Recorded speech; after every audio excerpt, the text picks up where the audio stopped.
Hello mga bossing! Welcome back sa my channel. Kayo po ba mga bossing ko ay kasalukuyang abalang-abala sa pag-aayos ng gamit ng inyo pong anak dahil papasok sa school ngayong araw na ito mga bossing, at gusto nyo po mga bossing ko na maligtas po siya saan man po siya tutungo, kung saan parte ng school siya pupunta mga bossing, at kayo po hindi kakabakaba na maaari siya po imapahamak? Or kaya po kayo po ay kasalukuyang maaga ng gumising dahil may pasok ka sa trabaho, or kaya papunta na sa inyo po negosyo, or kaya ikaw ay tataya, or kaya po kayo po ay kung ano may nirarakit ninyo, kung nagbabay and sell po kayo ng sasakyan, ng lupa, or kung ano man po yan, ng insurance. Ngayon po mga bossing, the best na meron kang dalahin ng ganito mga bossing para kayo ay maligtas saan man kayo tutungo, at lagi kang iaadya kung saan lagi ikaw ay suswertihin. Kaya kung pininiwala sa mga itong pamamaraan at nais po itong gawin, ang bidyong ito ay para po sa inyo.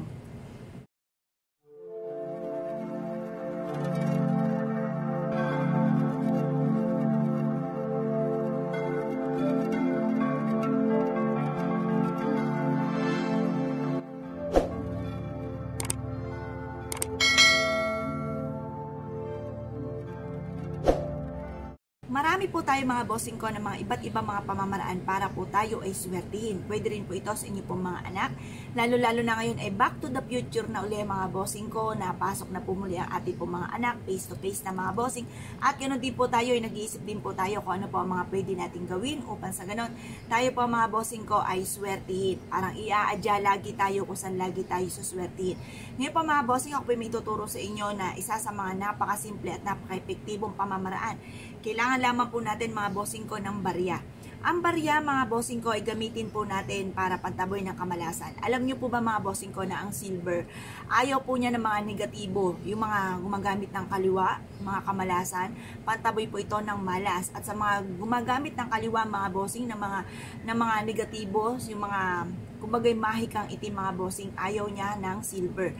Kaya mas mainam may mga suot ka na alahas na silver, tapos ang gold naman gusto niyo maka-attract na swerte sa pera, gold naman po ang ating gagamitin. Ngayon po, pero ito po, pang-attract din po ito ng swerte sa pera mga bossing. Pumili po kayo tumingin po kayo dyan sa mga pitaka po ninyo at humanap po kayo ng bagong-bago, mapa piso, pwede po yun, or 5 piso, yung silver na makinang at bago mga bossing. Hugasan nyo po ito mga bossing at ibilad nyo na po yan sa sinag po ng araw. Basta hayaan nyo siya kusang matutuyo. Kapag po ito'y natuyo na mga bossing, aalis na chikiting po natin mga bossing. Ilalagay po natin ito sa kanilang bulsa mga bossing. Magdudulot po ito ng swerte.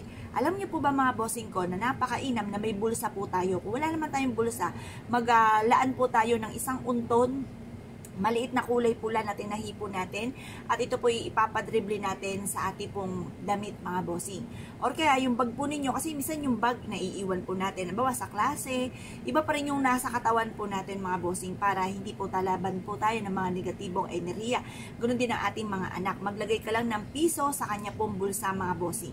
Makakatulong po ito upang sa ganon kayo po ay yung inyo pong anak hindi kakakabakaba na mapahamak. Bukod sa pag-iingat syempre at panalangin bago umalis ng inyo tahanan na maligtas saan man tutungo, at kumbaga gabayan ng itaas, lagi nyo pong ipagdadasal, lalagyan nyo ng sign of the cross na God bless, mag-iingat ka, ganun po mga bossing. Baka po sabihin nyo, ba't man ako magbe-bless dito, mag-God bless, hindi naman siya Diyos o hindi naman pare mga bossing. Mga bossing ko, kumbaga yung pinaka-sign yung ate po para magkaroon sila ng gabay, hindi dahil sa wala kang karapatan mga bossing. May karapatan ka kasi magulang ka at ikaw po ay binibigyan nyo lang sila ng gabay kung naniniwala po kayo mga bossing, bago umalis sa kanilang tahanan, at ilagay nyo po ito sa bulsa po nila. Ganon din po kayo magbukol ng panalangin bago umalis ng inyong tahanan at ilagay nyo po ito sa bulsa po ninyo.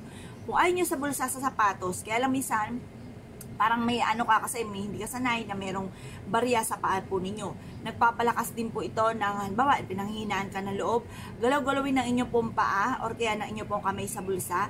Ito po ay magpapalakas din po ng loob para hindi ka kakabakaba, hindi ka natatakot sa mga maaaring maganap mga bossing. Kumbaga, halimbawa, ikaw i-interviewin, kinakabahan ka or kaya sasagot sa klase, kinakabahan. Ito pa mga bossing ko ay makakatulong sa inyo para hindi kayo maalis yung nervyos po ninyo at hindi ka kakabakaba. Ganun din po, ito po ay isa sa mga pinakamabisang pamamaraan para po tayo tayo, ay i-adya ko sa lagi tayo suswertein kasi ang silver nagtataboy nga po ng malas at nag-a-attract ito ng swerte, lalo na rin po tungkol sa usapin ng pera, para magkaroon tayo ng mabisang proteksyon. At kayo po mga bossing ko, isundan ng swerte para ang swerte mismo ang lapit po sa inyo. Subukan nyo po ang barya po natin mga bossing. Ngayon po mga bossing, kung kayo pinaniniwala sa mga gatong mga pamamaraan at nais nyo po itong gawin, asya huwag ka na magpatumpik-tumpik pa, subukan nyo po ito. Kaya kung kayo pinaniniwala mga bossing, asya mga bossing ko, good luck po sa inyo po lahat.